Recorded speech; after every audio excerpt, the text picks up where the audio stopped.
জীবনে লক্ষ্য লাভ কি করে করতে হয়? কেউ বলবে বন্ধুদের সাহায্যে, কেউ বলবে প্রেমের সাহায্যে, কেউ বলবে নিরন্তর চেষ্টা করলে, কেউ বলবেন পরিশ্রম করলে, কেউ বলবেন ঈশ্বরের আশীর্বাদে, ইত্যাদি ইত্যাদি। আমি আপনাকে বুঝিয়ে বলি। এই যেমন ত্রিলোক আছে, অর্থাৎ 3 লোক আছে, যাকে সঞ্চালন করে ত্রিদেব বা 3 জন দেবতা। সেইভাবে নিজের লক্ষ্যে পৌঁছানোর জন্য 3টি ভাবের প্রয়োজন পড়ে।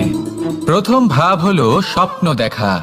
আপনি যদি স্বপ্ন দেখতে শুরু না করেন তাহলে সেখানে পৌঁছতেই পারবেন না। তারপর আপনাকে দৃঢ় সংকল্প নিয়ে সেই পথ যেমনই হোক তাতে চলতে হবে। এ হলো দ্বিতীয় ভাব, দৃঢ় সংকল্প। আর তৃতীয় ভাব হলো সেই লক্ষ্যের যাত্রা পূর্ণ করার জন্য প্রতিবদ্ধ হওয়া। তাই যদি আপনি স্বপ্ন দেখতে পারেন, দৃঢ় সংকল্প দ্বারা পথ যতই কঠিন হোক না কেন তাতে চলতে পারেন, আর সেই লক্ষ্য লাভের যাত্রা পূর্ণ করার জন্য প্রতিবদ্ধ হতে পারেন, তাহলে আপনি নিশ্চিত রূপে আপনার লক্ষ্য লাভ করতে পারবেন। তাই আপনি এটাই করুন আর আমার সাথে